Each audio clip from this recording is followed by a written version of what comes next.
So I started listening to this Alan Watts video. It's half an hour long. I'm not going to listen to the whole thing right now, but let's take a listen and I will interject here and there.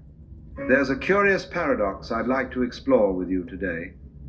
Something that might sound rather startling at first, but could entirely transform how you understand your existence. It's simply this: death is not something waiting for you in the distant future. Ooh, that's interesting. I really like Alan Watts. I just disagree with him at times, and I'm not afraid to just disagree with him because he's the great Alan Watts. That doesn't mean he's right. It doesn't mean I'm right. It doesn't matter who's right. If you disagree with someone, you should just say you disagree with them, and you should say why. But this is cool. Death has already happened to you. How do you know that death has already happened to me? That's certainly possible, but how do you know that? He said it like it's a fact. And it's happening right now. Most of us live as though we're immortal beings who will someday, unfortunately, encounter this unwelcome visitor called death. How do you know that we're not immortal beings? What if we are immortal beings and this is just a temporary thing that we're going through? Come on, Alan. We see life and death as opposites. They are. As mutually exclusive states. They seem to be. But what if this fundamental assumption is flawed? Could be. Look at your hand for a moment. The cells you see are not the same cells that were there a few months ago. Right, many have died. Those cells died. Cells died all the time. The thoughts you had yesterday have died. Just like people are dying in this world every single day while people are also being born every single day. Unfortunately, I think people are still being born more than they're dying, which is not necessarily a good thing. The emotions you felt this morning have died. So what? What does that have to do with anything? Are you implying that the emotions I felt this morning I should still be feeling, and I should never stop feeling those things? See, that's a flawed comparison. The person you were 10 years ago has completely died. What? Okay, whatever. And yet, here you are. Yeah, no kidding. This isn't just poetic language. It points to something profoundly liberating about the nature of our existence. Okay. Something that Eastern wisdom traditions have recognized for thousands of years. Yeah, well, no one's surprised that Western traditions don't know because they have their head up their ass and they're too stupid to think deeply about things because I could go on and on about that for days. But that our Western minds often struggle to grasp. Yeah, you think? The recognition that death and life are not sequential events, but simultaneous processes like two sides of the same coin. That's very possible, but how do you know that? That could be true. But how, if you know that, what proved that to you, Alan? So join me as we explore this fascinating illusion of separation. Illusion of separation. Can you talk to God right now? And if you do, will he answer in an audible voice? No, he won't. You and me, between all of us and the universe that birthed us. It's not a journey of morbid contemplation. Did the universe birth us, or did a sperm and an egg create me in my mother's womb? And when I say sperm and egg, I don't even know what I'm talking about, to be honest. But one of oh, wait, let's back that up. Between all of us and the universe that birthed us. It's not a journey of morbid contemplation, but one of extraordinary liberation. For when we truly understand that death has already happened to us, we may discover what it means to fully live. What, in that our cells die every day? Is that what you mean? See, you got to explain yourself here, Alan. What is death, really? Yeah, what is death? Most of us think of it as a kind of horrible accident that we're trying desperately to postpone. Yeah, we are, of course. We see it as an unfortunate error. Why would we not want to postpone it? Why would we not want to keep living? We don't know what happens. If we knew what happened, then we'd probably start killing ourselves if it was a good thing that happened. If something good awaits beyond, the suicide rate would explode. I mean, let's get real here. In the system, something that if we could only be clever enough. An unfortunate error in the system is what he said. Let me back that up again. To postpone. We see it as an unfortunate error in the system, something that if we could only be clever enough, we might avoid altogether. I don't see it as necessarily an error in the system. I see it as simply the fact that we are temporary beings living a temporary life. Whether we are immortal beings in a temporary body of flesh is the question. And I see no way to know for certain what is true there. But I want to suggest something rather revolutionary. Ooh, okay. Death is no more an accident than birth is. Okay, that's an interesting idea. I like it. Just as a wave cannot exist without a trough, life cannot exist without death. Okay. They are two sides of the same coin, two aspects of the same process. According to the Bible, sin brought death. Death came about from sin, and death passed on to all of us, for all of us have sinned, and in the end, death will be destroyed. The death of death, the Bible speaks about, eternal life, immortal life. You seem to feel that the concept of immortal life wouldn't make any sense. Nonsense. The universe is infinite. Immortal life is either the ultimate destination that we are simply going through this temporary process of a training ground. That's a possibility. And eternal life is the ultimate goal, which we will possibly all end up there. Some may have to go through hell to get there, and I don't mean a literal eternal hell of a literal lake of fire that literally burns you for literally all eternity. No, I mean spiritually speaking, hell is a place of suffering or separation and pain and who knows what. You see, when you were born, you didn't suddenly appear out of nowhere. Yeah, you kind of did. You grew out of this world like an apple grows from an apple tree. You literally began to exist the moment you were conceived. Although you could argue that you didn't really exist until your heart started beating. There's any number of things. People say life begins at conception, and others say, no, life begins at birth. So the baby isn't alive in the womb? Give me a break. Cellular life begins at conception. Human life, well, that's debatable. I say it begins somewhere around the second trimester, but I'm just guessing. Because unlike you, Alan, I don't claim to understand what is true. I'm merely seeking, and so are you. But I still admire you and think very highly of you despite my criticisms of you, because I'm not afraid to criticize anyone, including the God of the Bible, because he's a schizophrenic psychopath, if you interpret Scripture literally.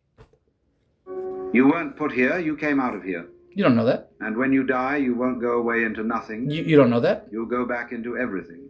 I hope so. The grand illusion is that we think of ourselves as separate entities, as little billiard balls knocking about in empty space. How do you know that you're right, though, Alan? On what basis do you claim to know that this is a fact? I hope you're right. Or at least partially right. But we're more like whirlpools in a flowing river. Sure, the river maybe. Flows, the whirlpool maintains its shape for a while, and then dissolves back into the flowing water. Did the whirlpool die? Or did it simply transform? Right. Life seems to be all about transforming. Life seems to be cyclical. Everything lives and dies and lives again, and everything is cyclical over and over and over, which implies reincarnation. But I don't think I think reincarnation is just one possible route when you die. I think some might be reincarnated. Notice I didn't say some will, some might. I try to always correct myself that I don't know anything. This is what the Upanishads mean when they say... The Upanishads? Hello, are you an Upanishad? Hello, nice to meet you, Upanishad. What the hell is an Upanishad? The heck? Tattvamasi. Tattvamasi. Okay, we're speaking in tongues now. About that. Thou art You are that. not a stranger in this universe. How do you know that? You keep making these blanket statements like they are statements of fact. Are not some accidental tourist who happened to wash up on the shores of existence. What if I am? You are an expression of the universe itself. That would be nice. And here's the most fascinating part. If you are an expression of the universe, then the universe is expressing itself as you. That sounds great. That sounds very, very cool. Very metaphysical. God is just experiencing life as you, as a cockroach, as a worm, as a dog, as a tree, as an apple. God is experiencing life as whatever he is experiencing life as, because God is all there is, because he's all-knowing, all-present, and all-powerful. If he's all-present, then he's in every single thing in the entire universe. Therefore, God is experiencing life as a star, as a galaxy, as a whatever. And it's not just expressing itself as your life, it's expressing itself as your death too. Okay. Both are equally essential, equally sacred patterns in the fabric of existence. Maybe not. How do you know? Again, that's all sounds great. I hope you're right. That would be cool. So the Grand Illusion isn't just that we fear death. The Grand Illusion is an album that Styx made. Come on, Alan, get with it. I'm just having fun now. It's that we've somehow convinced ourselves that life and death are opponents. Well, they kind of are, Alan. We look forward to people being born. We don't look forward to people dying. And that's obvious why. Rather than partners in an eternal dance. Maybe. That's good. I like that. But I don't know that that's true. Now, let's consider time for a moment. Sure. Isn't it curious how we've carved up this seamless flow of experience into neat little segments? It's called time passes. There's nothing you can do about it. There's the time before you did what you did. Then there's the time that when you were doing it. And then there's the time after you did it. It's called past, present, and future. And it is a continuous flow that never stops. Ooh, I'm so wise. Past, present, future. As if they were distinct territories on a map.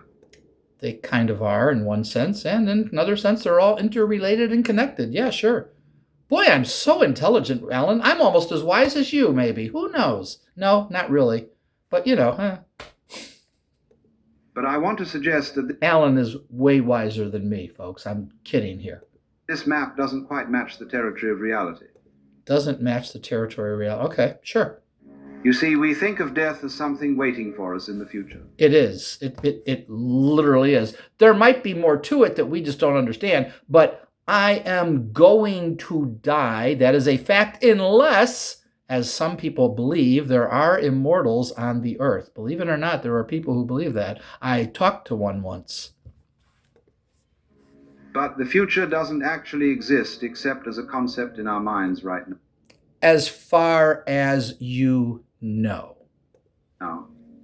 It's a projection, a fantasy, a kind of imaginative thinking. Or it's a reality, then we just don't understand it. But if everything is determined, as some of these people think who say we don't have free will, which is complete and utter nonsense, but let's go with that, then the future is locked in.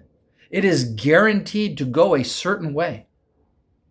If it has been determined that I will be a homeless beggar in 1 year or 5 years or 10 years, then I will be, and nothing can prevent it. Or if I will be a multi-billionaire living an amazing, incredible life, nothing will prevent it. If that is my destiny that has already been written, and according to these people who claim we have no free will, we are incapable of making any decisions or choices, and our entire life is already mapped out, and we have no free will and no say in anything. That means whatever I'm going to be, I will be, and nothing I do or try will have any influence on it. If it does, it's only because I was programmed to take certain actions, to do the things which bring me the life that it will bring me.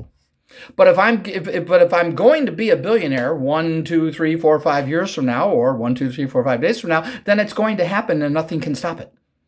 Same with being homeless, same with being dead, same with being terminally ill, same with suffering, same with anything. And if you just think about that for a while and run that to its logical conclusion, you will come to the realization, as far as I am concerned, that is complete and utter nonsense. Yes, I could be wrong and they might be right. So what?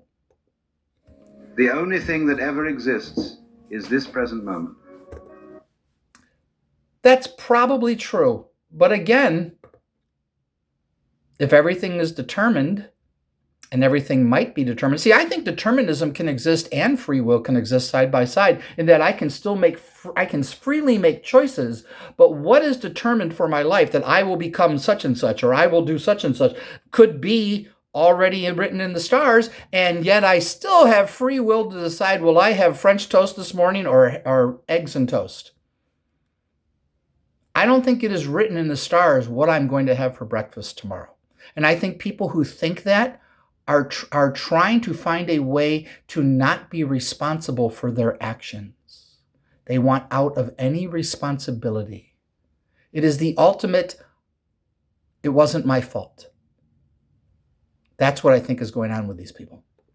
And in this present moment, death is already happening. Every breath you exhale is a little death. Cells? Sure. Every thought that passes away, every cell that completes its cycle, every moment that transforms into the next, these are all deaths. All right, sure. You are dying and being reborn with every passing instant. Okay. He died today. Well, he died every day, so what's the big deal? Hey, you're dying right now. Yeah, so what? He died. No, there's this you're trying to make it sound like there's no difference between physical death and the death that, happens 24/7 as cells are dying and being reborn constantly. Just like on planet Earth, people are dying and being born right now. It's happening. Someone's being born. Someone's dying right now, right in this very moment, more than likely. Time's great deception is to make us believe that life is now and death is later. But that's rather like saying that the top of a mountain is real while the bottom isn't. We are born into this world. We were born, that happened, and we will die. You are trying to deny the plain and obvious reality of life by implying that there's no difference between what's coming. We're going to physically die and dying right now. So anyway, I think Alan Watt is an amazing person, and I'm so happy we have his YouTube videos because he offers so much wisdom and he gives you so much to think about. But if you blindly believe everything he says, then you're no different to the people who blindly believe what their pastor says, what a scientist says, what anyone says. The moment you question everyone and everything is the moment that you will start to see life differently. Stop assuming that someone's said something that must be true because they're so wise and they're so intelligent. You blindly believe the scientists. Why? You blindly believe your pastor. Why? You blindly believe Alan Watts. Why? No. Anyway, that's all I wanted to say. Have a good one, everybody.